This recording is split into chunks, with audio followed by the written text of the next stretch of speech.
ऐसी कीर्तन मर्यादा ऐसी कीर्तन मर्यादा ते संतांच्या घरची ऐसी कीर्तन मर्यादा संतांच्या घरची संत संगे अंतरंगे नाम बोलावे संत संगे अंतरंगे नाम बोलावे संत संगे अंतरंगे नाम बोलावे संत संगे अंतरंगे नाम बोलावे पुंडलीक वरद हरी विठ्ठल श्री ज्ञानदेव तुकाराम श्री पंढरीनाथ भगवान की जय म्हणा सगळे पंढरीनाथ भगवान की जय माऊली ज्ञानेश्वर महाराज की जय जगद्गुरु तुकाराम महाराज की जय श्री गुरुदेव की जय अलंकापुर धाम की जय इंद्रायणी मैया की जय वृंदावन विहारी लाल की हरि ओ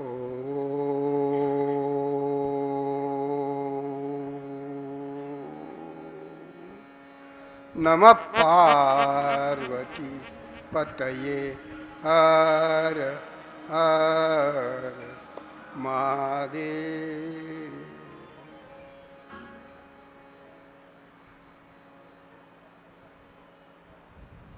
नमामि सद्गुरुं शांतं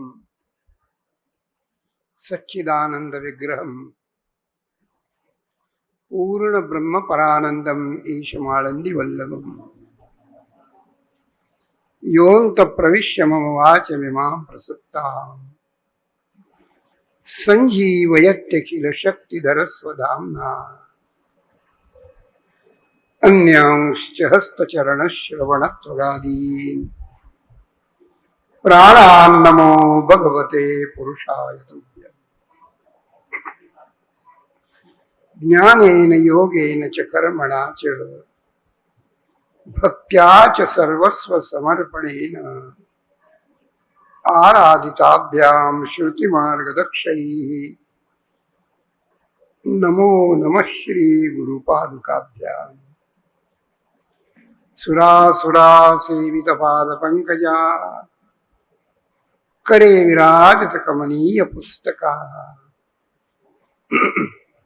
विदेश्च पत्नी कमलासन प्रिया सरस्वती नृत्य तु वाचि मे सदा वंशी विभूषित करान् नवनीरदाभा पीतांबरात् अरुणबिंब फलात् प्रोष्ठात् पूर्णेन्दु सुंदर मुखात् अरविंद नेत्रा कृष्णात् परं किमपि तत्त्वमहं न जाने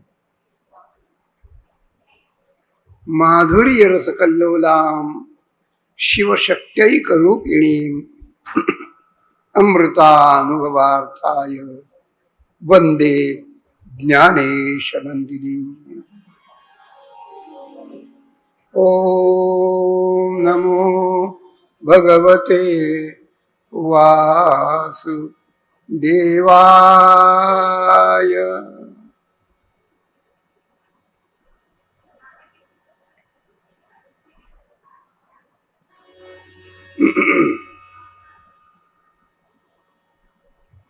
आनंदकंद भगवंताच्या परमकृपेनं पांडुरंग पंढरीनाथाच्या छत्राखाली या पुण्यक्षेत्रात आपण सर्व यजमान प्रेमी सहाय्यक सगळ्या लोकांनी पुरुषोत्तम मासाच्या महापर्वणीवर संत चरित्राचं आयोजन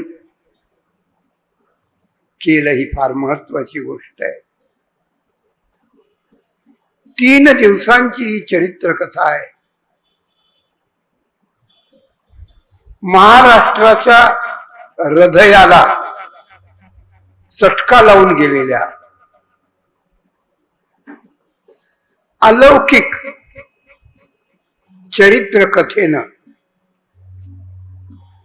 अचंबा लावला आणि सर्वांच्या हृदयात श्रद्धेचं स्थान निर्माण केलं.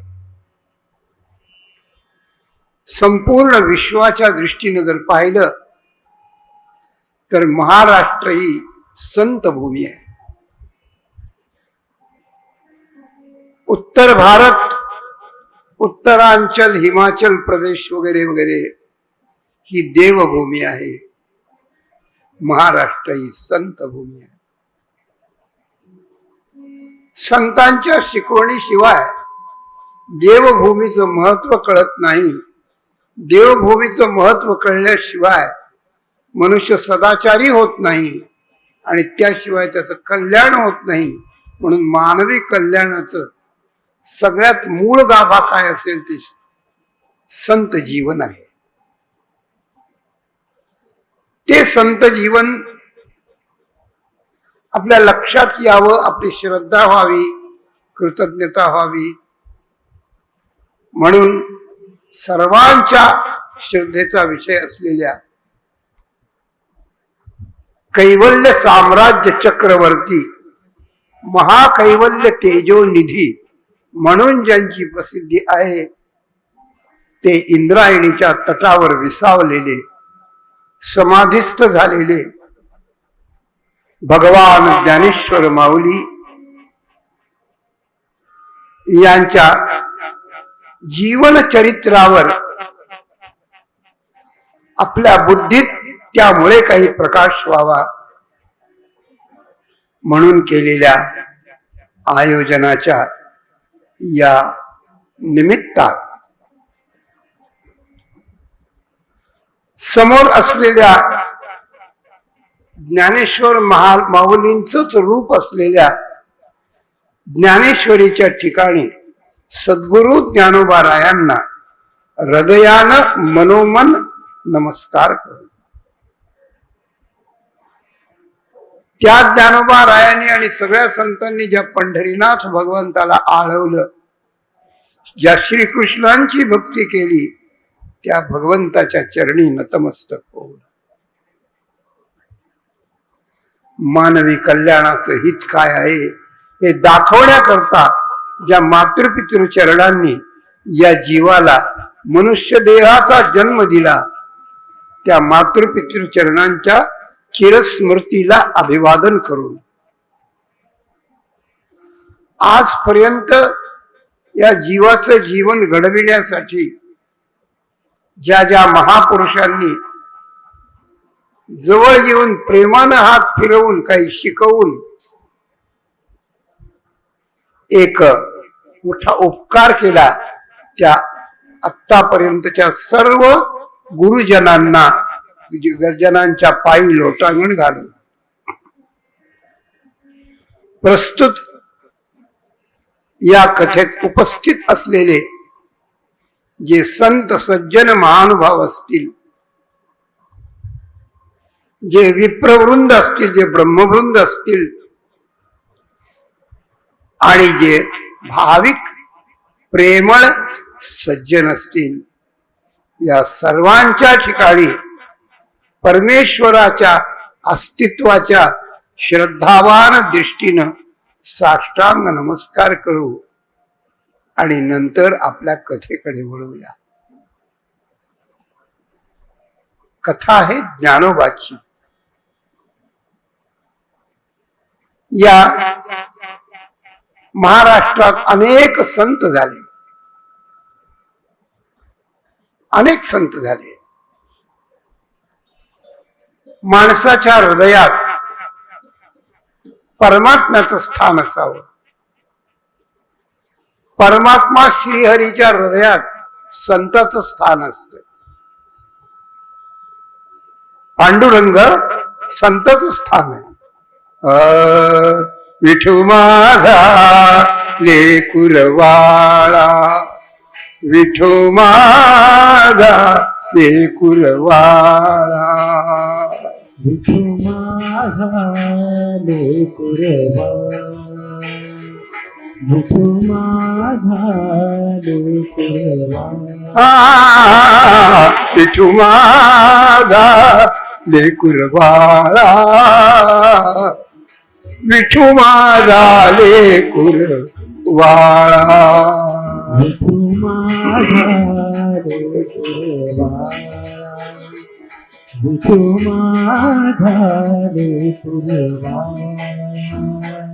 संगे गोपाळांचा मेळा, संगे गोपाळांचा मेळा, विठू माझा लेकुरवाळा, विठू माझा लेकुरवाळा. संगे गोपाळांचा मेळा, संगे गोपाळांचा मेळा, विठू माझा लेकुरवाळा, विठू माझा लेकुरवाळा. सगळ्या संतांना भगवंताचा आधार आहे, पण भगवंताच्या प्रेमाच्या हृदयात मात्र संतांना स्थान आहे. संतांनी भगवंताला विचारलं, देवा तुम्हाला उशीर का झाला आज बाहेर यायला? काही नाही म्हणे, पूजेत वेळ गेला माझा. मग लोक हसायला लागले की अरे सगळं जग तुमची पूजा केली, तुम्ही कोणाची पूजा करता? मग त्याने सांगितलं की मी प्रल्हादाची पूजा करतो, मी नारदांची पूजा करतो, मी अंबरीशांची पूजा करतो. प्रल्हाद, नारद, अंबरीश. सगळा श्लोक क्रमानं बघून घ्या. भगवंताच्या हृदयात संत आहे. म्हणून भगवान तसा एकटा आहे, कोणी नाही त्याला. निसंग तुम्हासी राहणे एकट, नाही कटकट साव येत. ऐसे मद करून ठेवा नारायणा, समूळ वासना मिळवावी. भगवान एकटा आहे, पण जेव्हा तो जगात अवताराला येतो त्यावेळेला सगळे संत गोळा करतो, आणि कोणी त्याच्या खांद्यावर आहे, कोणी त्याच्या पाठीमागे, कोणी उभं आहे, कोणी बांका बंका कडेवरी. अशा प्रकारचं सगळे संत त्याला चिकटलेत, गुळाला मुंगळे चिकटतात त्याप्रमाणे, आणि तो त्यांच्यामुळे लेकुरवाळा झालाय. तेव्हा सामान्य माणसानं आपल्या कल्याणासाठी पांडुरंगाला हृदयात ठेवावं. पण पांडुरंग कोणाला हृदयात ठेवतो? तो संतांना हृदयात ठेवतो. आणि सगळे संत कोणाला हृदयात ठेवतात? सगळे संत माझ्या ज्ञानोबा माऊलीला हृदयात ठेवतात. इथं माझा मुद्दा आहे. सगळ्या संतांनी एक दिलानं, एका वाक्यानं ज्ञानोबा माऊलींना माऊली ही संज्ञा दिली आहे. माऊली हा शब्द फक्त मराठीकडे, मराठीतच आहे, दुसरीकडे नाही. अशी माय आणि माऊली. सगळ्यात मोठं स्थान आईचं आहे, आणि आईला माऊली ही अजून विशेषणाची विशेषणता आहे, विशेषाची विशेषता आहे. कशी आहे तर, ज्याप्रमाणे सामान्य गाय असते तिला गाय म्हणतात, सामान्य गायीला गाय म्हणतात. सगळ्याला ठाऊक आहे, पवित्र आहे गाय, देवता आहे गाय, 33 कोटी देव असतात. पण तीच गाय जेव्हा विते, वासराला जन्म देते, आणि ते तान्या वासराला ती ज्याप्रमाणे वागणूक देते, त्यावेळेला त्या गायीला एक विशेष नाव येतं, त्याला म्हणतात धेनू. तो का म्हणे, वत्स धेनू व्हायचे चित्ती तैसे मध्ये येती सांभाळी. गाय जणली आणि तिच्या अंतःकरणात त्या वासराबद्दलचा पाझर फुटला, पाना फुटला, विशेष त्या ठिकाणी वात्सल्य उमडून आलं त्यावेळेला त्या गाईला जसं धेनू म्हणतात त्याप्रमाणे सामान्य आई जगामध्ये प्रत्येक घराघरात असते. लग्न झालं मूल झालं की बाई आई होते, त्यात विशेष काय असं, आई होते. पण एक लक्षात ठेवा की सगळ्या जगानं जिला आई म्हणावं, जिला माऊली म्हणावं, जिचा प्रेम पाना जगाला पुरून उरावा, अशा प्रकारचे ज्ञानेश्वर माऊली असल्यामुळे त्यांना माऊली ही संज्ञा दिली गेली. आणि या माऊलीची जी कथा त्या ठिकाणी आहे तिचं आज आयोजन आहे. आज आपण थोडी प्रस्तावना करून थांबणार आहोत, परंतु एक गोष्ट लक्षात अशा प्रकारची ठेवावी की या महाराष्ट्राच्या भाग्याला सगळे संत आले आणि त्यात माऊली आली. माऊलींचं चरित्र खूप मोठं आहे. मी 6-6 तास माऊलींची कथा रोज करीत असे, 7 दिवस, 3 तास सकाळी 3 तास दुपारी, अशा प्रकारची असे. आता वेळा बदलत गेल्या, पुन्हा पुन्हा काय काय सावट येतं हे होत. अशा प्रकारानं माऊलींची ही कथा काय, माऊलीच्या कथेत एखादी व्यक्ती आहे, ती व्यक्ती आपण पाहतो त्या व्यक्तीला, पाहणारी व्यक्ती अधिकारी असेल तर तिचा अधिकार त्याच्या लक्षात येतो, सगळ्यांच्या लक्षात येत नाही. माणसासारखा माणूस दिसतो, पण त्याच्या जीवनातल्या काही घटना जर आपल्याला कोणी सांगितल्या तर मग त्या व्यक्तीचं मोठेपण आपल्याला लक्षात येतं. आता काल कथा आमची याला पाथर्डीला चालू होती. यजमानाचा एक नातू आहे, 5-6 वर्षाचा आहे. तो तिथं आला होता. त्याच्या आजोबानं येऊन माईक हातात घेऊन त्याचं सांगितलं. काय सांगितलं? 5 वर्षाचा मुलगा आहे. अहो, संत संत संत म्हणजे काय आभाळातून येऊन खाली पडतात असं थोडंच आहे. उडत कुणीकडे तरी इकडून तिकडे जातात असं नाही. नाही, संत माणसासारखेच असतात दिसायला, मनुष्यात त्यांच्यात काही फरक नाही. अलौकिकत्व काय असतं, ते अलौकिकता काय असते हे हळूहळू आपल्या लक्षात येते. कुणीतरी कोणाला तरी सांगावी लागते आणि मग त्याच्यावर लक्ष जाऊन मग अरे बाप रे, ही व्यक्ती अशी आहे, मग आपले हात जोडले जातात, मग आपलं मस्तक झुकलं जातं, मग आपण त्यांच्या जवळ जाऊन पायाला हात लावावा लागतो, वाटतो डोकं ठेवावं वाटतं. तर तो 5 वर्षाचा मुलगा, त्यांनी सांगितलं याला गाईचं इतकं वेड आहे, इतकं वेड आहे, इतकं वेड आहे. आणि त्याने माझं नाव त्याच्या मनानच काका आबा ठेवलं. म्हणजे काका आबाच्या गाईंना मला माझ्या खाऊचे पैसे सगळे देऊन टाकायचे आहे. गाईला चारा त्याचा आणा आणि त्याचा खाऊ घाला, असं तो 5 वर्षाचा मुलगा म्हणतो. असं त्याच्या आजोबाने जेव्हा त्याच्याबद्दल सांगितलं त्यावेळेस सगळ्याचे डोळे त्या बालकाकडे लागले आणि सगळे एका विशेष वृत्तीनं त्याच्याकडे बघायला, बघण्याची दृष्टी बदलली. त्या दृष्टीला आदर निर्माण झाला. त्याप्रमाणे जगाच्या कल्याणाकरता संतांच्या ज्या विभूती आहेत किंवा जे संत आहेत त्या संतांच्या बद्दल, त्यांच्या संतत्वाबद्दलची जाणीव समाजाच्या मनात जेव्हा अंकुर घेईल त्यावेळेला संपूर्ण समाज सदाचारी आणि एकमेकावर प्रेम करणारा होईल आणि मग एक आदर्श समाज जीवन तयार होईल. हे या चरित्राचं काम आहे. जगाच्या कल्याणा संतांच्या विभूती, जगाच्या कल्याण संतांच्या विभूती, जगाच्या कल्याण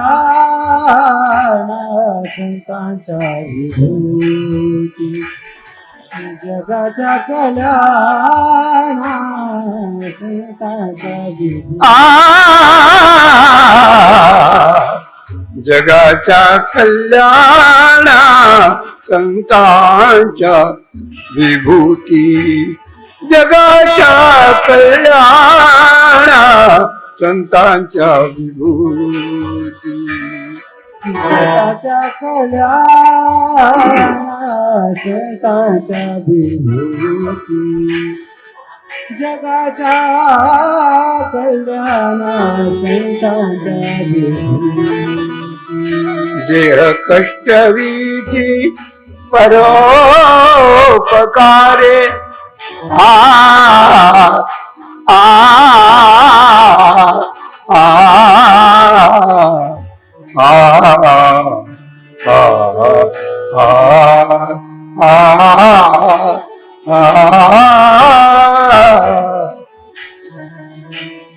देह कष्टवीची परोपकारे देह कष्टवीची परोपकारे जगाच्या कल्याणा संतांच्या विभूती जगाच्या कल्याणा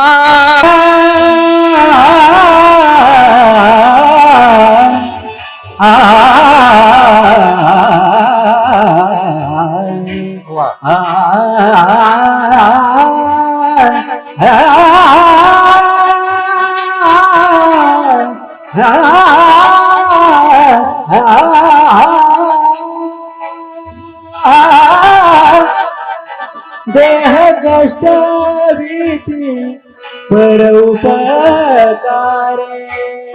देह कष्ट भीती परोपकारे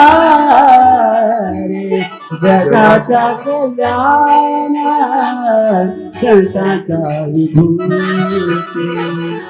जगाच्या कल्याणा संतांच्या विभूती हो संतांच्या विभूतीचं आगमन संतांच्या विभूतीचं अस्तित्व संतांच्या विभूतींचं आचरण प्रत्येक गोष्ट त्यात जगाचं पूर्ण कल्याण साठवलेलं असतं म्हणून मनुष्यानं रोज संतांबद्दल काहीतरी बोलावं काहीतरी ऐकावं काहीतरी वाचावं काहीतरी लिहावं आणि ते संस्कार आपल्यावर घ्यावेत म्हणून ही चरित्र कथा अत्यंत महत्वाची आहे चरित्र कथा एकीकडे घटनाच्या क्रमानं पाहिली जाते घटना कोणत्या कोणत्या घडल्या त्यांच्या जीवनात संतांची चरित्र कथा त्यांच्या उदात्त विचारधारेनं पाहिली जाते त्यांचे विचार कसे आहेत संतांची कथा त्यांच्या जीवनातल्या महत्वाच्या लोककल्याण रूप निर्णयावर त्या ठिकाणी ती कथा सांगितली जाते संतांची कथा त्यांनी भगवंताकडून आणि स्वतःकडून घडवलेल्या विविध चमत्कारावरून त्या ठिकाणी पाहिली जाते आणि त्यांची कथा भगवंताची भक्ती आणि तत्वज्ञान याच्या अनुभवावरून पाहिली जाते कोणत्या कोणत्या अँगलने संतांची कथा पाहावी याकरता पहिल्यांदा आपल्या पुढे जे येतं तो संतांच्या कथेचा इतिहास येतो तुकाराम महाराज कोणत्या काळात झाले एकनाथ महाराज कोणत्या काळात झाले ज्ञानेश्वर माऊली एका वेगळे वेगळे काळ आहेत थोडे थोडे फरकाने आहेत पण वेगळे वेगळे काळ आहेत सगळ्यात पहिला काळ आहे तो ज्ञानोबारायांच्या याचा आहे अशी गोष्ट आहे ज्ञानेश्वर माऊलींचा विस्तार करीत नाही पण इतिहास जवळजवळ 1000 वर्षांचा इतिहास आहे माऊलींच्या जन्माच्या पूर्वी 200 वर्ष माऊलींच्या जन्माच्या पूर्वी 200 वर्ष किमान माऊलींच्या अवताराला येण्याची तयारी चालू होती. अतिशयोक्ती वाटेल तुम्हाला, पण महत्वाची व्यक्ती जर आणायची झाली तर त्याच्याकरता तयारी पण तशीच पाहिजे. उगच काहीतरी घळमटेपणा करून चालत नाही, त्या पद्धतीनं ते केलं पाहिजे. भगवान महाविष्णू एका संत रूपानं या भूमीवर अवतीर्ण होणार आहेत. हा, परब्रह्म मूर्ती संत अवतरले जगी. काय भारी वाक्य आहे बघा. परब्रह्माचं रूप असलेले संत जगात ज्या वेळेला अवतरतात त्यावेळेला तयारी केली जाते, नियतीकडून केली जाते, परमेश्वराकडून केली जाते, महात्म्याकडून केली जाते, मोठ्या लोकांकडून केली जाते.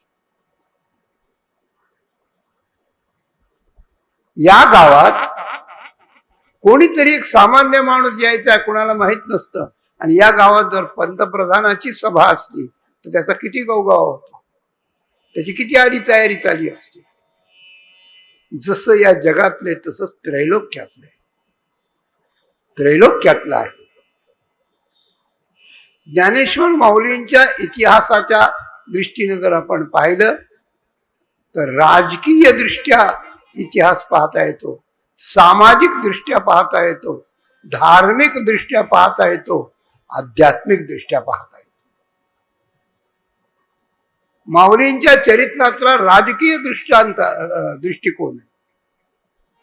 त्यावेळेला रामदेवराय नावाच्या राजाचं राज्य देवगिरीवर चालू होत आणि त्याचा उल्लेख राजा क्षितिश न्यायाते पोषी क्षितिषु श्रीरामचंद्र असं ज्ञानेश्वरीच बोलणार.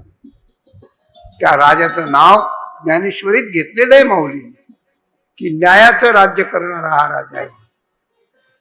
मग त्याच्या पुढचे ते सिंहलन कृष्णदेव राजन वगैरे वगैरे वगैरे ती सगळी परंपरा आहे. मोठी कथा असल्यावर 7 दिवसाची कथा असल्यावर ती सांगितली जाते. आता या 3 दिवसात सांगण्याची म्हणजे सांगणं होणार नाही आहे अशी गोष्ट. म्हणून राजकीय दृष्टिकोन आहे आणि राजकीय दृष्टिकोनासारखा धार्मिक दृष्टिकोन आहे की त्यावेळेच्या लोकांना धर्म कळावा म्हणून त्या राजाच्या पदरी विद्वान असायचे. पंडित देव बोपदेव, त्याच्यानंतर हेमाद्री पंत, अशा प्रकारचे 5-6 प्रकारचे विद्वान त्यावेळेला रामदेवरायाच्या पदरी पंडित म्हणून होते. उत्तम मानधन देऊन त्यांना ठेवलेलं होतं. राजाच्या ठिकाणी विद्वानाला महत्व असलं पाहिजे. ज्ञानेश्वर माऊलींना जे शुद्धीपत्र दिलंय ते बोपदेवाने लिहिले. बोपदेवेन लिखितम असं त्या ठिकाणी खाली लिहिलंय त्याच्या शुद्धीपत्राच्या. म्हणजे विद्वान अशा प्रकारचे आहेत. तिसरी गोष्ट आहे सामाजिक. ज्ञानेश्वर माऊली अवताराला येण्याच्या पूर्वीचा महाराष्ट्राचा काळ सोन्याचा धूर निघत होता असा होता. लोक धर्मानं वागत होते आणि ज्ञानेश्वर माऊलींचा अवतार होऊन ते समाधीस्थ झाले की सगळा मुस्लिमांचा धुडगूस इथे सुरू झाला. तो अल्लाउद्दीन खिलजी आला, त्यांनी या राज्याचा तहस नस करून टाकलं आणि त्यांनी सगळ्या लोकांना श्रद्धेपासून धर्मापासून दूर करण्याचा प्रयत्न केला. भारतीय संस्कृती मुळापासून उखडण्याचा प्रयत्न केला. म्हणून काय झालं, ज्ञानेश्वर माऊलींचा अवतार झाला नसता तर ज्याप्रमाणे छत्रपती शिवाजी न होते तो सबकी सुन्नत होती हे जसं म्हटलं जातं त्याप्रमाणे जनमानसावर हिंदू धर्माच्या मोठेपणाचा संस्कार माऊलींनी आणि त्यांच्या परिवारांनी जर केला नसता तर आज आपल्याला इतके हिंदूही दिसले नसते. असा भयानक परिणाम त्याचा होता. म्हणजे संकटाच्या काळात आपलं मनोधैर्य टिकवून धर्मावर आपण स्थिर राहावं अशा प्रकारची बुद्धीची योग्यता आपल्या अवताराच्या कार्यातून ज्यांनी करून दिली त्यामुळे धार्मिक संस्कार त्या ठिकाणी राहिले, त्यामुळे सामाजिक संस्कार राहिले. आणि जगामध्ये जसं हे अधर्माचं वार आहे,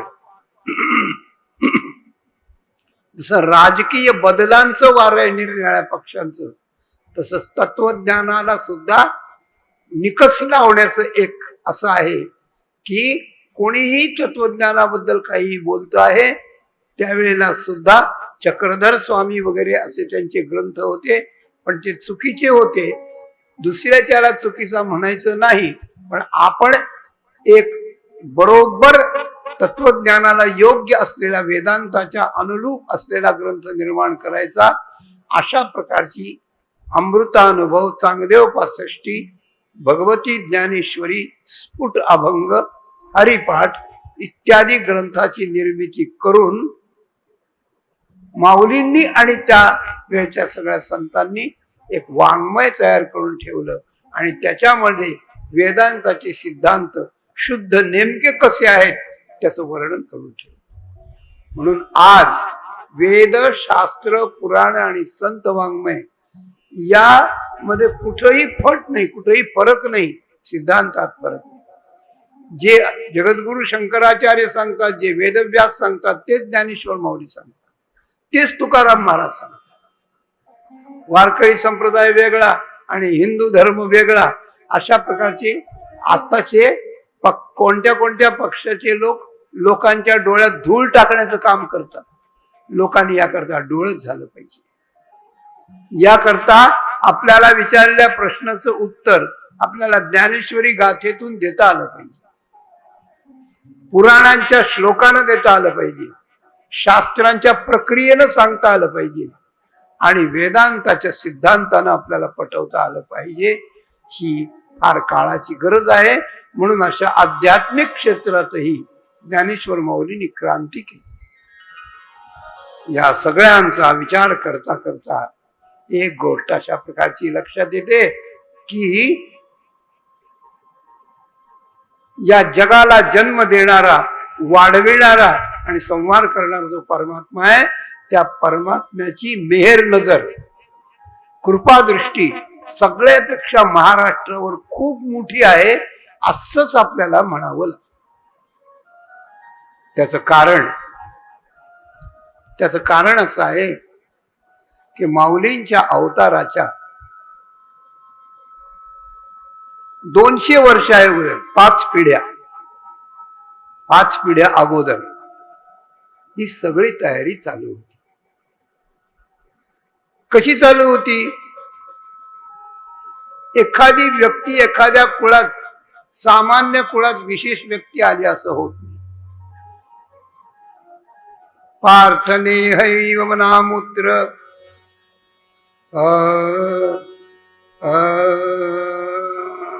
विनाशस्तस्य विद्यते शुचीनां श्रीमतांगे योगभ्रष्टो विजायते अथवा योगिनामेव कुले भवति धीमताम् एतद्धि दुर्लभतरं लोके जन्म यदीदृशम्.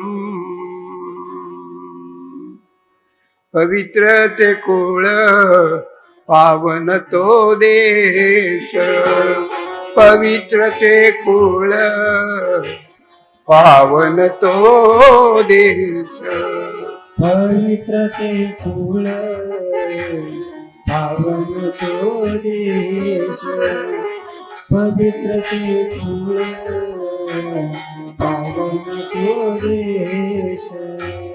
जेचे हरीचे दास जन्म घेती, हरीचे दास जन्म घेती, तयाच्या चिंतने तरतील दोषी, तयाच्या चिंतने तरतील दोषी. तरतील दोषी तयाच्या चितनी जळतील दोषी जळतील राशी पातकांच्या बोला जळतील राशी पातकांच्या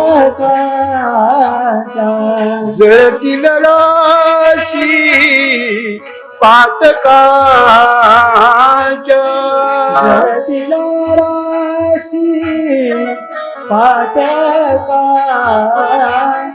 तयाच्या चिंतने तरतील दोषी तयाच्या चिंतने तरतील दोषी तयाच्या चितनी जळतील दोषी तयाच्या चितनी जळतील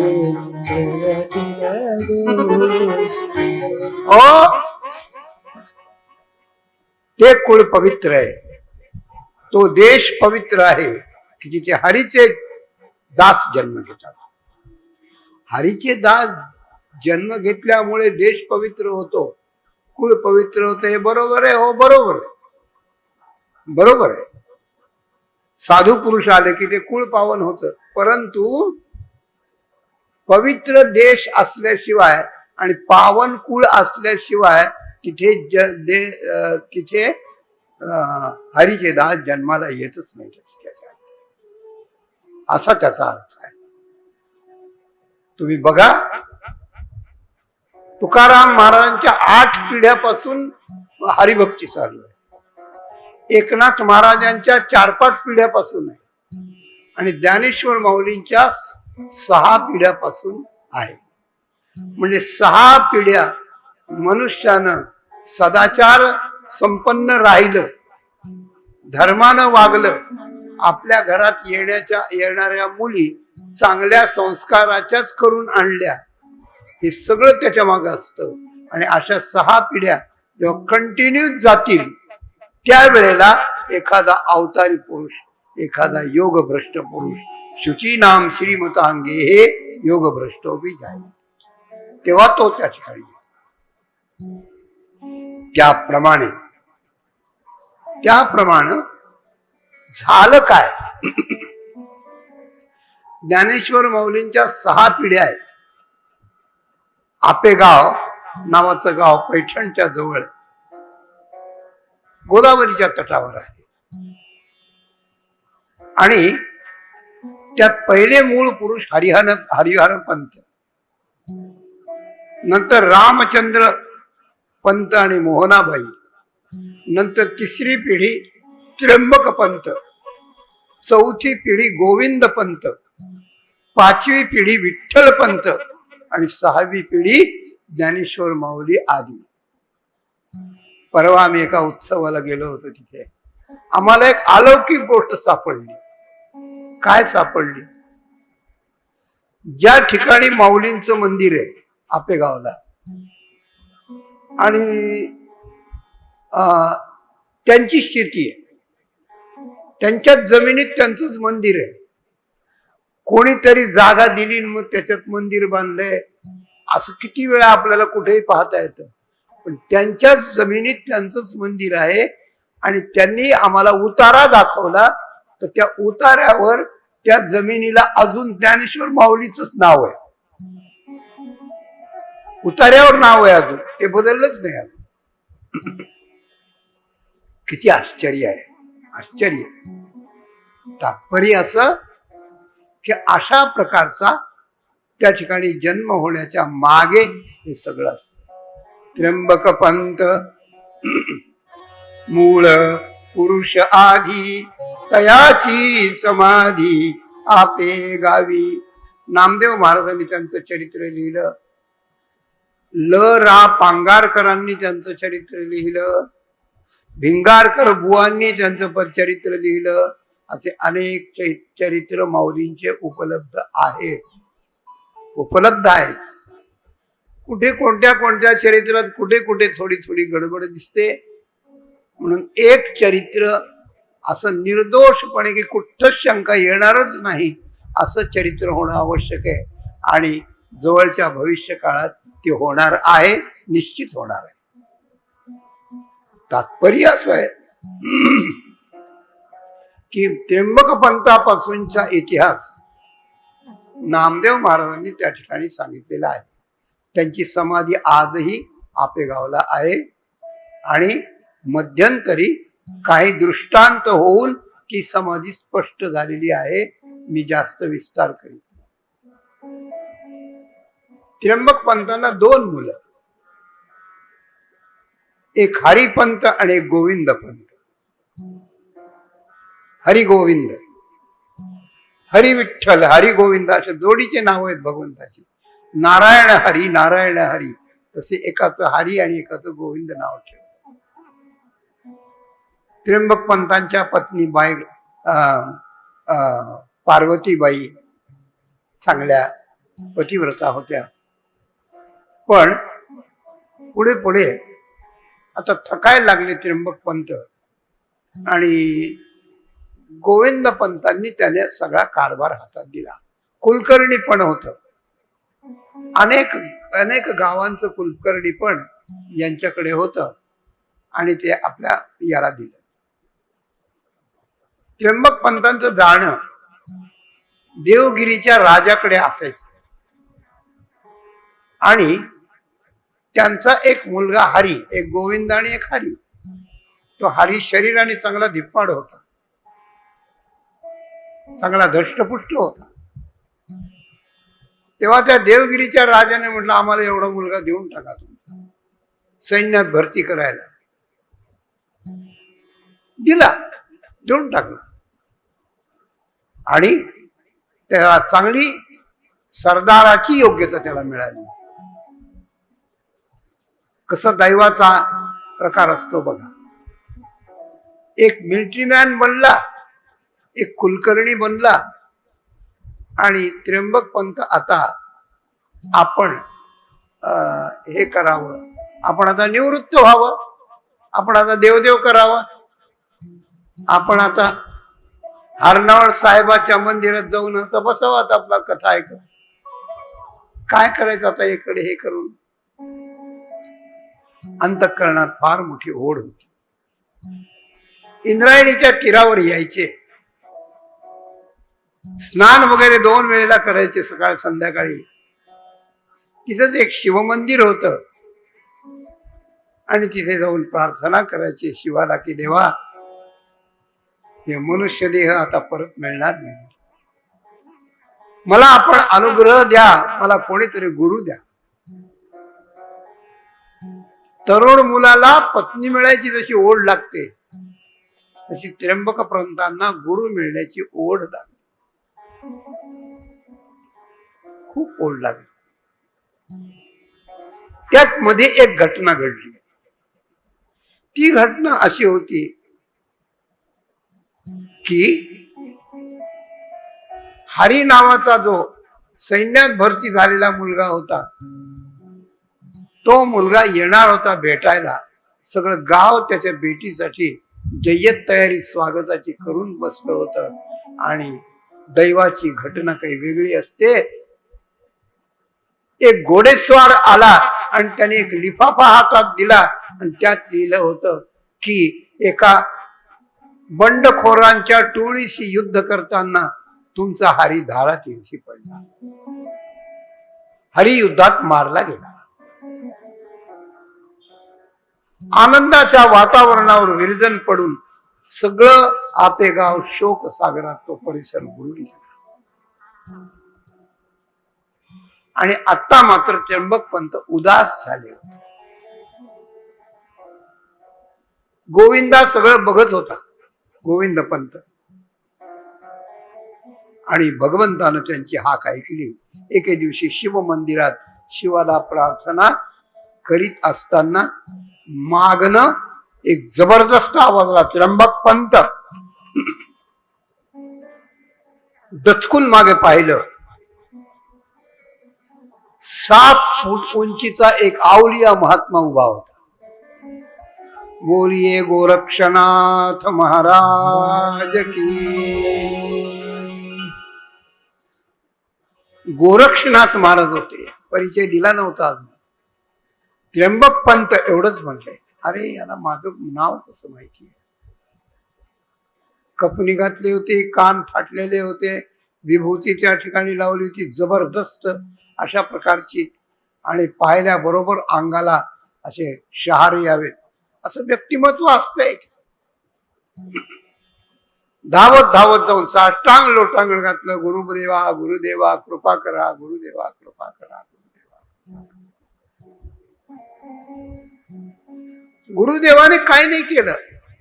गुरुदेवानं हाताची खूण केली आहे, चल माझ्यासोबत. यांनी काही विचार केला नाही आणि हे त्यांच्या मागे जाऊ लागले. एक महात्मा यायचा असला म्हणजे याच्या पूर्वजात कसे कसे लोक येतात याचे हे उदाहरण. इंद्रायणीच्या तीराने दूर गेले आणि जिथे निर्मनुष्य भाग आहे, कुणीच नाही, अशा वेळेस एका पिंपळाच्या झाडाखाली त्या गोरक्षनाथांनी त्र्यंबक पंतांना नेलं आणि त्यांना खूण केली. बस इथे बस, आसन घाल. वज्रासन घालायला लावलं. आपण समोर बसले आणि काही नाही, सारखी दृष्टी त्यांच्याकडे लावली. दृष्टीला दृष्टी भेडली.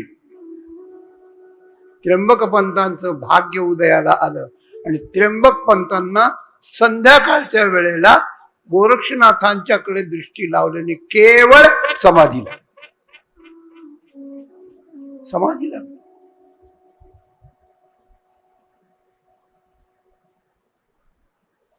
त्यांना समाधी लागल्यावर इकडे पार्वतीबाई व्याकुळ झाल्या, हे घरी येत नाहीत म्हणून. गोविंदा कुठंतरी कामानिमित्तानं दुसऱ्या गावाला गेला होता. माणसं बघायला फिराले, सुटले, कोणालाही सापडलं नाही. योगायोगानं गोविंद पंत इंद्रायणीच्या त्याच रस्त्याने येत होते आणि तिथं त्यांनी स्नान संध्या केली संध्याकाळच्या वेळेला गोविंद पंतांनी. आणि इकडे इकडे दृष्टी लागली. दूर पिंपळाच्या झाडाखाली दोघ जण कोणीतरी बसलेत एकमेकाच्या सोबत. हे त्या गोविंद पंतांनी पाहिलं आणि ते कोण आहेत म्हणून बघायला आले. आश्चर्याचा धक्का बसला. एक अवलिया नाथपंथी महात्मा आहे आणि एक आपले पितृचरण आहेत. ते दोघं एकमेकासमोर बसलेले आहेत आणि दोघांनाही समाधी लागली.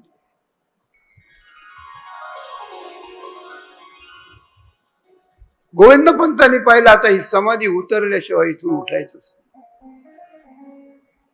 रात्री बसून राहिले. पुरी रात्र 12 घंट्याची निघून गेली.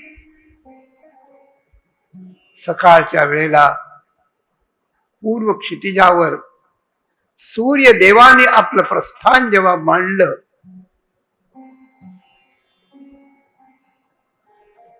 त्यावेळेला गोरक्षनाथ भानावर आले. मनात संकल्प केला, त्यामुळे त्र्यंबक पंतांची समाधी उतरली आणि त्र्यंबक पंतांनी उठून गोरक्षनाथापुढे साष्टांग लोटांगण. गोविंद पंतांनाही त्यांच्या पायावर घातलं. गुरुदेवा खूप मोठी कृपा केली, खूप मोठी कृपा पेली. आता हाताशी धरलंय, आता या दासाला सोडून आता तुमच्या सोबत मला घेऊन जा. पुरे पुरे हा संसार आता नको. संसार नको, संसार नको, संसार नको, संसार. गोरखनाथ हसले आणि हसून त्यांनी त्याला म्हणलं, अरे बेटा असं करायचं नसतं. तुला मी साधना देतो, तुला इथंच राहायचं. नाथ पंथांच्या 2 पद्धती आहेत. एक पद्धत आहे कान फाट्या साधू व्हायचं आणि सगळ्या सर्वस्वाचा त्याग करायचा. बायको नाही, मूल नाही, घर नाही, दार नाही, कुछ नाही. केवळ चिंतन करीत त्या ठिकाणी लोकांचा उद्धार करीत. आणि दुसरी पद्धत अशी की ठराविक पाठांतर करायचं, उपासना करायची आणि ब्रह्मचारी जास्तीत जास्त राहायचं, पण आपल्याच घरात राहायचं आणि समाजाचं कार्य करायचं. 2 पद्धती. हसीबा खेलीबा रहीबा रंग, हसीबा खेलीबा रहीबा रंग, काम क्रोध न करी संग, काम क्रोध न करी संग, हसीबा खेलीबा गाईबा गीत, हसीबा खेली शुद्ध करी आपणो चित्त, शुद्ध करी आपणो चित्त, हसीबा खेलीबा गाईबा गीत, हसीबा खेलीबा गाईबा गीत, हसीबा खेलीबा हसीबा खेलीबा अऋषी कठी, हसीबा खेलीबा धरीबा ध्यान, हसीबा खेलीबा धरीबा ध्यान, अऋषी कठी ब्रह्म ज्ञान, अऋषी कठी ब्रह्म ज्ञान, हसीबा खेलीबा गाईबा गीत, हसीबा खेलीबा गाईबा गीत. गोरक्षनाथांनी आपल्याच घरी राहून परमार्थ करून पुढचा वंश आपला कसा सुदृढ करावा याकरता सांगितलेली क्लृप्ती आहे. 3 गोष्टी आपल्याकडे: कर्मयोग, उपासना योग आणि ज्ञानयोग. 3 आहे. शरीर आहे ते कर्म करीत राहणार, म्हणून कर्मयोगाप्रमाणे कर्म करायचं आणि देवाला समर्पण करायचं, हा कर्मयोग. पुढे आपल्याजवळ वाणी आहे, त्या वाणीनं अंतःकरणानं प्रेमाची भक्ती करायची, देवाला गायचं, हसत खेळत राहायचं. हा आहे भक्ती योग किंवा उपासना योग. आणि आपल्याला बुद्धी आहे, शरीर आहे म्हणून कर्मयोग आहे, मन आहे म्हणून उपासना योग आहे, आणि बुद्धी आहे म्हणून ज्ञान योग आहे. तर 3 गोष्टी सांगितल्या. त्यावेळेला मुसलमानाच्या याचा काळ असल्यामुळे त्या शब्दावर त्या प्रकारची छाप पडलेली दिसते. ते म्हणले घर सोडू नकोस, कुठं जाऊ नको, हसीबा खेलीबा रहीबा रंग, हसत खेळत राहा, घरात चांगल्या रंगात राहा, आणि काय कर, फक्त एक कर, काम क्रोध न करीबा संग. काम क्रोधाचा संग करू नकोस. ब्रह्मचारी राहायचं, कोणावर रागवायचं नाही, सगळ्यांच्या वरती प्रेम करायचं, सगळ्यांना नीट उपदेश करायचा, आपलं आचरण चांगलं ठेवायचं आणि लोकांना आपल्या आचरणातून आचरण शिकवायचं. रहीबा रंग. काम क्रोधाची संगती जर सोडली तर प्रपंच मनुष्याला काही करू शकत नाही. पहिला उपदेश. दुसरा उपदेश, हसीबा खेलीबा, असं खेळत राहा. काय कर, गाईबा गीत, भगवंताचं गीत गा, अभंग गा. संतांनी प्रचंड अभंग केले. त्या अभंगाचं मूळ त्या गोरक्षनाथाच्या या दोह्यात आहे, या छोट्याशा उपदेशात आहे, गाईबा गीत. आणि काय कर, शुद्ध करी आपण चित्त. भगवंताची नाव, संतांची नाव, भगवंताच्या कथा, भगवंताच्या लीला, भगवंताचं चरित्र, संतांचं चरित्र हे आपल्या मुखातून गाऊन आपलं चित्त शुद्ध कर, शुद्ध कर. आणि कर्मानं निष्पाप झाल्यावर आणि गीत गायल्याने चित्त शुद्ध झाल्यानंतर तुझ्या बुद्धीला जी योग्यता येईल तत्वज्ञानाची, ते 3रा उपदेश आहे, हसीबा गाईबा धरीबा ध्यान. मग एकांतात जाऊन ध्यान धारण कर, आणि ते ध्यान धारण केल्यानंतर ध्यान अहर्निशी कधी वा ब्रह्मज्ञान. मग ब्रह्मज्ञानाचा उपदेश जे साधक तुझ्याकडे येतील त्यांना त्या ठिकाणी तू करीत राहा. मानवी जीवनाच्या साधन त्रयाची प्रणाली नेमकी कशी हाताळावी याच 3 वाक्यात 3 योग असा उपदेश केला आणि त्यांना निरोप देऊन गोरखनाथ आपल्या मार्गाने निघून. मला बोलायचं हे की काय झालं. मी जे म्हटलं की 200 वर्ष अगोदर पासून तयारी चालली होती कशाची, ज्ञानेश्वर माऊलींच्या अवताराला येण्याची. तर ती तयारी अशी चालली होती की यांच्या 6 पिढ्यातल्या लोकांना अनुग्रह देऊन यांना मार्गाला लावायचं आणि मग त्यांना अनुग्रह दिल्यानंतर त्यांच्या साधनेतून त्यांची बीजशुद्धी होईल आणि त्यांच्या बीजातून त्यांचा जो मुलगा होईल तो त्यांच्यापेक्षा अधिकारी असेल, मग त्याला तयार करायचं. अशा 6 पिढ्या तयार केल्या आणि त्या कोणी केल्या तर माऊलींची गुरु परंपरा आदिनाथ गुरु सकळ सिद्धांत आहे. आदिनाथ महादेव, त्याच्यानंतर उमा, त्याच्यानंतर मच्छिंद्रनाथ, त्याच्यानंतर गोरखनाथ, त्याच्यानंतर गैरीनाथ, मग निवृत्तीनाथ, ज्ञानदेव सोपान मुक्ताई. तर या गुरु परंपरेतल्या लोकांच्या मधल्या गोरक्षनाथांनी माऊलींना अवताराला येण्यासाठी त्यांच्याच कुळातल्या त्र्यंबक पंथांना जाऊन अनुग्रहित केलं. हा माझा मुद्दा इथं आहे. आणि त्याप्रमाणे ते अनुग्रहित झाले, त्यांची साधना चालू राहिली.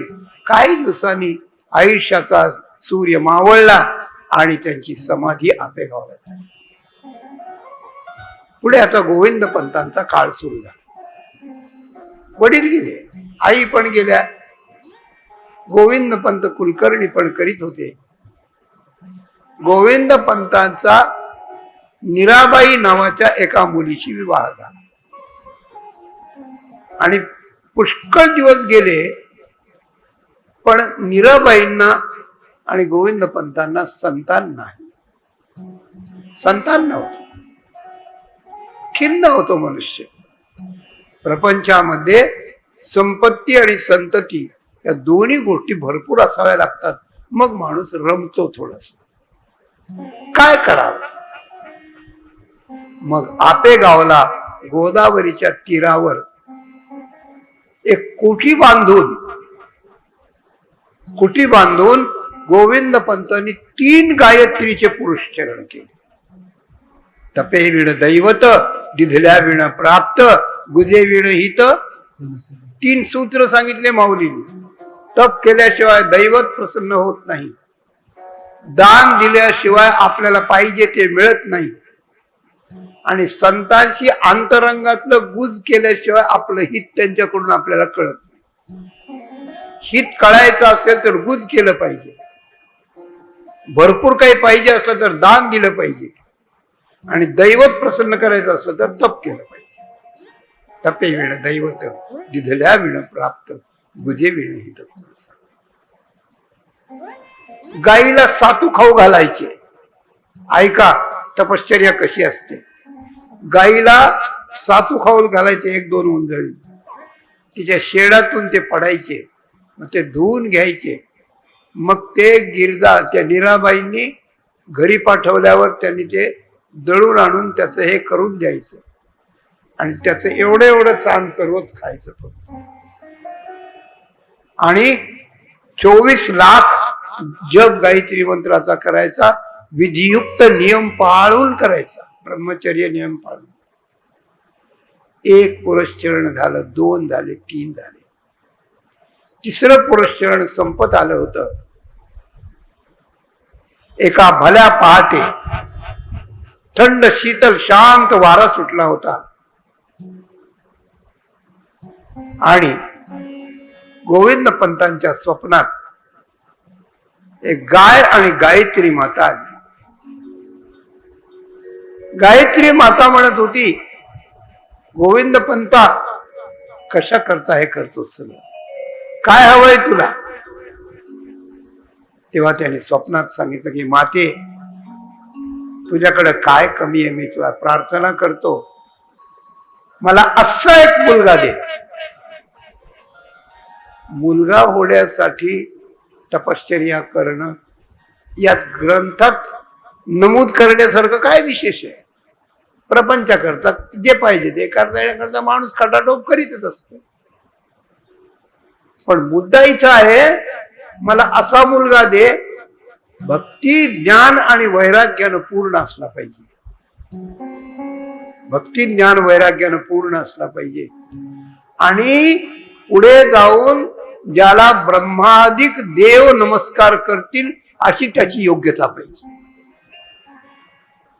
हे उपकार आहेत गोविंद पंतांचे आपल्यावर. म्हणून माऊलीला आपल्याला मिळाली, नाही तर मिळाली नसते. एवढ्या मोठ्या तपश्चर्येची. गायत्रीने म्हटलं, बाळा संकल्प जरा बराच मोठा दिसतोय, पण लक्षात ठेव 2 टप्प्यात पूर्ण होईल. पहिला टप्पा काय? भक्ती ज्ञान वैराग्यानं पूर्ण असला पाहिजे, त्यागी असला पाहिजे, समर्पित असला पाहिजे. पहिल्यांदा असा एक मुलगा तुला होईल. आणि ब्रह्मादिक जेथे दया ओळंगणे इतर तुळणे काय पुढे अशी जी योग्यता आहे, ते याच्या पोटी 4 मुलं होतील. 3 मुलं आणि 1 मुलगी, अशा प्रकारचे याच्या पोटी 4 मुलं होतील. त्यांना मात्र ब्रह्मादिक नमस्कार करतील.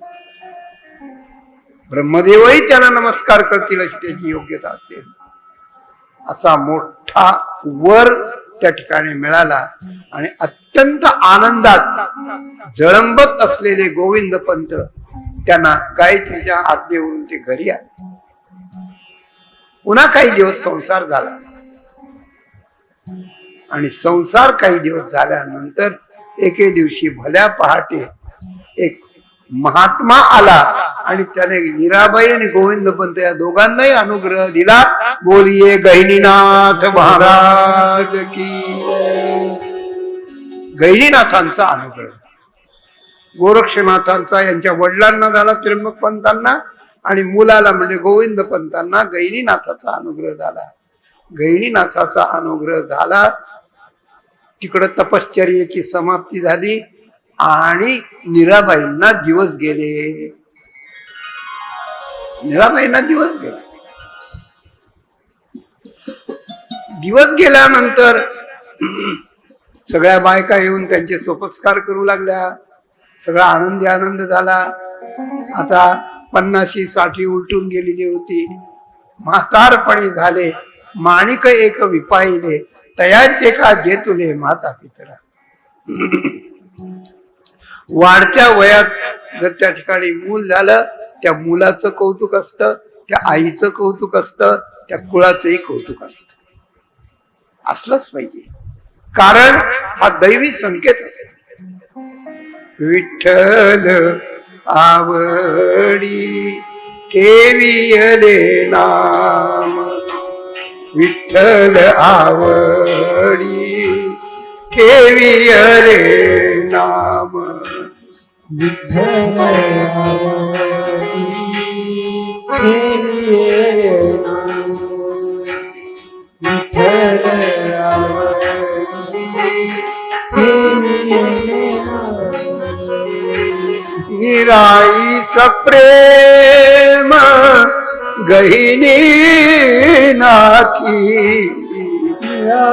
से प्रेम गहिनी नाथी, निराई सप्रेम गहिनी नाथी, से प्रेम गहिनी नाथी.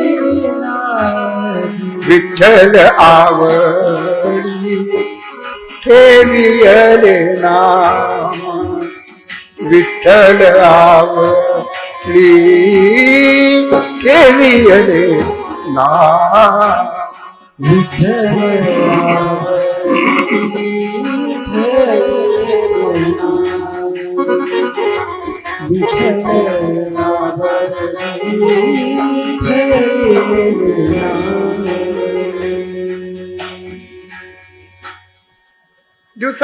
दिवस महिन्यानंतर महिने जाऊ लागले.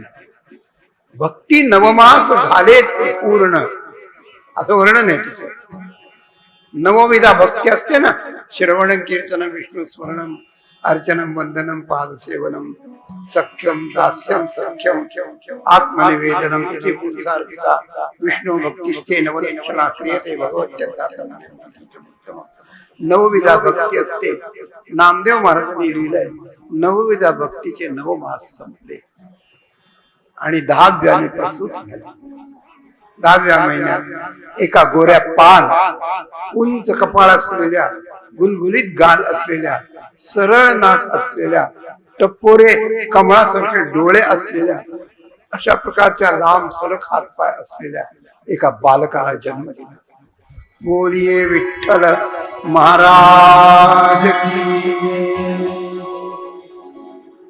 आवडी विठ्ठल ठेविले नाम निराई सप्रेम गैनी नाथाच्या आशीर्वादाने मला मुलगा झालाय असं म्हणून अत्यंत प्रेमानं भाव झालाय. एकीकडे गोविंद पंतांच्या गायत्री पुरस्चरणाचा परिणाम आहे, एकीकडे निराई माऊलीच्या श्रद्धेचा परिणाम आहे. आणि अशा दोघा श्रद्धा आणि तपश्चर्या या दोन्ही गोष्टी जेव्हा एका केंद्रात येतात तेव्हा एक अलौकिक लाभ होतो. विठ्ठल आता हळूहळू रांगू लागला. पुत्रहीनतेच्या विषण्णतेनं उदास झालेल्या अंतःकरणात ज्या वेळेला हा विठ्ठल बाळ रांगू लागला अंगणात त्यावेळेला अत्यंत फुल्लित झालं. त्याचे लाड थोडा थोडा मोठा झाला. 5-6 वर्षाचा त्याचा व्रतबंध केला, मुंजी बंधन केलं आणि प्राथमिक शिक्षणाकरता त्याला गावातच ठेवलं. गावात गुरुजी त्याला सांगू लागले, शिकवू लागले. बुद्धीनं अत्यंत तेजस्वी आहे, आज्ञाधारक आहे, शांत अशा प्रकारचा आहे. आता याला कुठं ठेवावं म्हणून आपेगावापासून पैठण जवळच आहे 9 मैलावर आणि 9 मैलावरच्या पैठण क्षेत्रात गोविंद पंतांची सासरवाडी मीराबाई माळे. पैठण मध्ये त्यावेळेला विद्वान ब्राह्मणांचा समाज भरपूर आहे. त्यात कृष्णाजी देवपुरे नावाचे एक वैदिक अत्यंत विद्वान ते मीराबाईचे भाऊ. म्हणून आता इथे तिथे ठेवण्यापेक्षा या विठ्ठलाला आपण मामाकडे शिकायला ठेवू म्हणून दोघांनी विचार केला. आणि 5-6 वर्षात 8 वर्ष ते 14 वर्ष एवढ्या काळात या बालकाला मामांच्याकडे ठेवलं आणि मामांच्याकडे तो तयार झाला.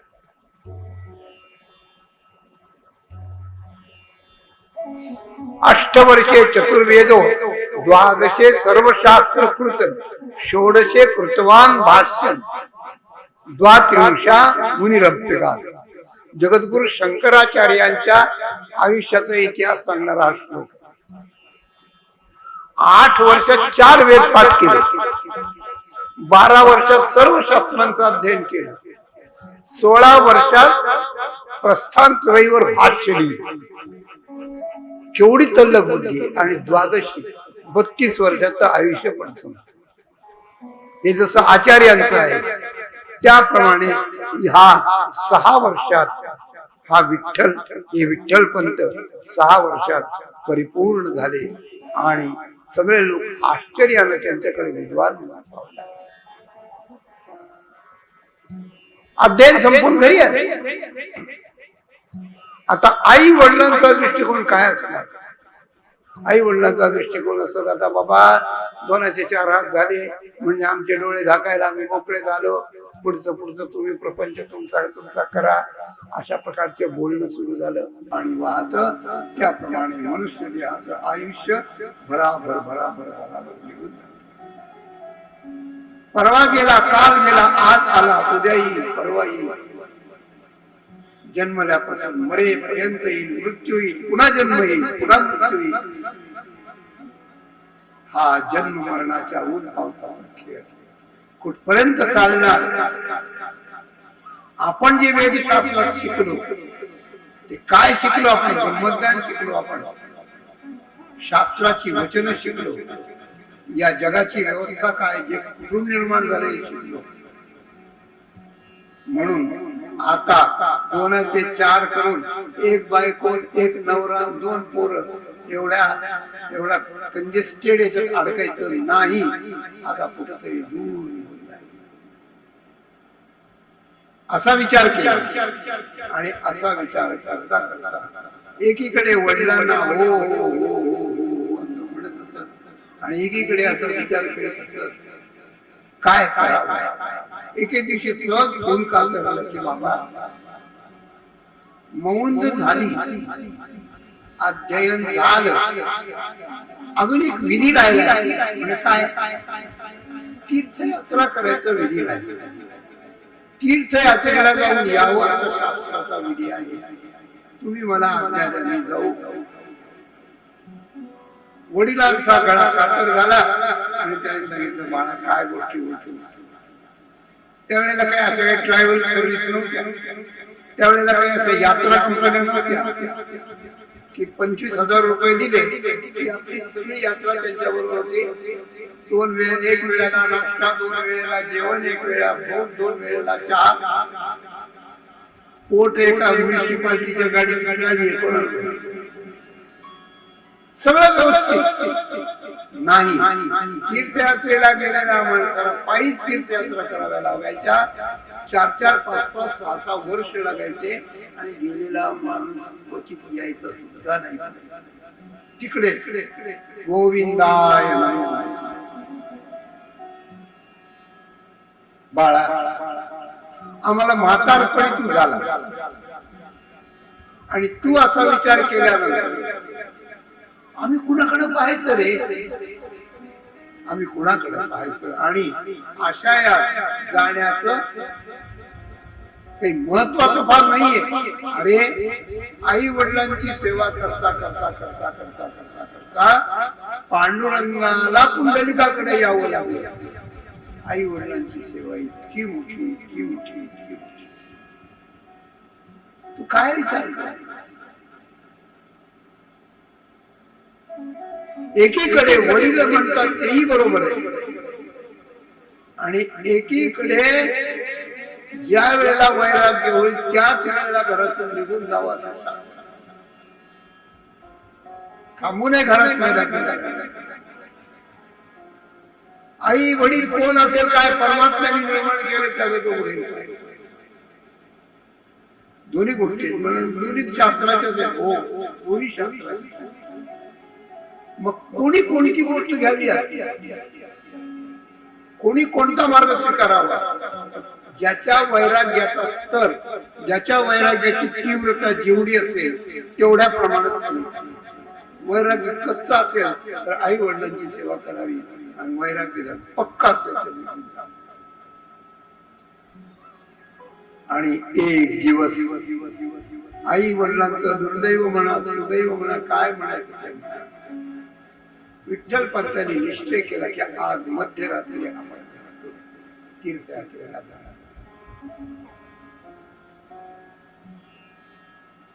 संध्याकाळची वेळ आणि संध्याकाळच्या वेळेला विठ्ठलपंत झोपले, इकडे आई झोपल्या, इकडे स्वयंपाकघरात आई झोपल्या, पुढच्या याच्यात बाबा झोपले. आणि झोपल्यानंतर विठ्ठलपंताला जाग आली 12-1च्या सुमारास. भयानक रात्र होती. रात किडे ओरडत होते. समोरचा पिंपळ सळसळ सळसळ मधनं करीत होता. कुठेतरी दूरवर खंडित कधीतरी कुत्र भुंकण्याचा आवाज येत होता. कधी कधी नंदी नावाच्या गायीच्या गोठ्यातली गाय उठून इकडून इकडं खसखस खसखस आंबरत होत. विठ्ठल पंतांना झोप येत. जीवनाच्या प्रांगणातलं पुढचं पाऊल टाकण्याकरता त्यांच्या अंतःकरणात भयानक कालमेल चालू होते. उठून बसले होते अंथरुणावर. मंद मंद दिवा तेवत होता देवघरात आणि त्याचा प्रकाश वडिलांच्या आईच्या तोंडावर मंद मंद पडत होता. झोपलेल्या आई वडिलांच्या निरागस चेहऱ्याकडे पाहून विठ्ठल पंतांचं अंतःकरण कालवलं. काय या आई वडिलांना सोडून नाही जाणार, जिनं 9 महिने मला पोटात मारलं, ज्यांनी माझ्याकरता 3 पुरुष चरण केले, ज्यांनी माझ्या जन्मासाठी जीव पाकळला, त्यांना मी सोडून जाणार कदापि नाही, कदापि. इतक्यात त्यांच्या चेहऱ्यावरची दृष्टी निघून देवघरात असलेल्या घवघवीत घनसावळा, बरविया बरवंटा घनने बसावळा, वैजयंती माळा गळा शोभे अशी गोपाल कृष्णांची घवघवीत मूर्ती होती. त्या मूर्तीवर नंदादेवाचा प्रकाश होता. त्या मूर्तीकडे लक्ष जातं आणि काय झालं कोणाला माहिती, जणू त्या मूर्तीचे ओठ हलायला लागले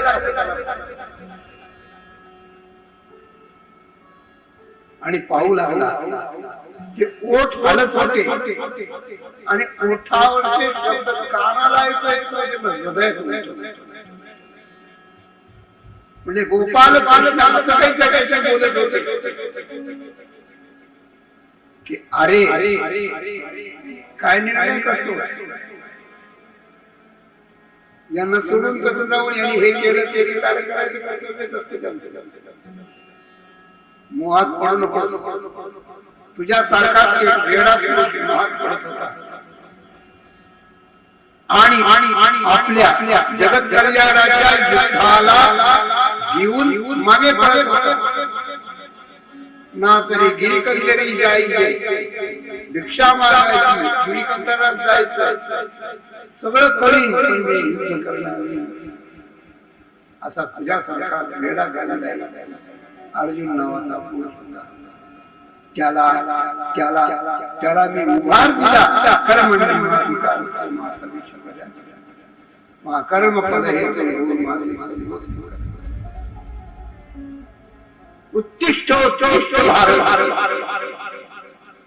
त्याला मी उपदेश केला, त्याच्याकडून युद्ध कर.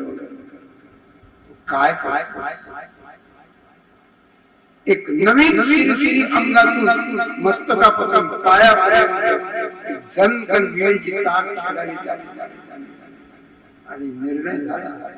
हा निर्णय झाल्यानंतर आता निघून जाण्याचा विचार करताय. काय होत ते आपण बघू, पण उद्याच्या सत्रात बघूया.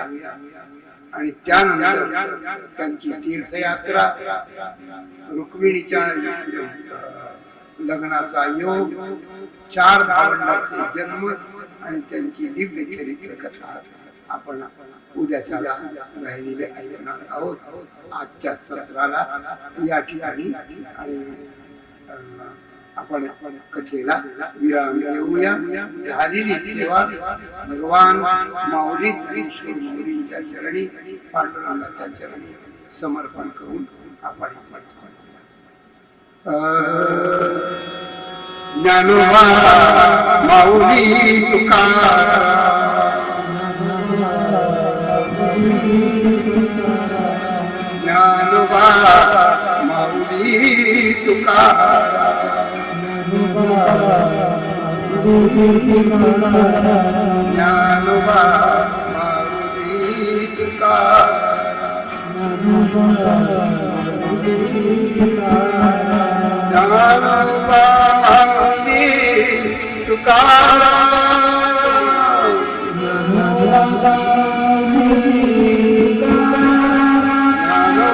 माऊली तुकाराम,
Namaskar.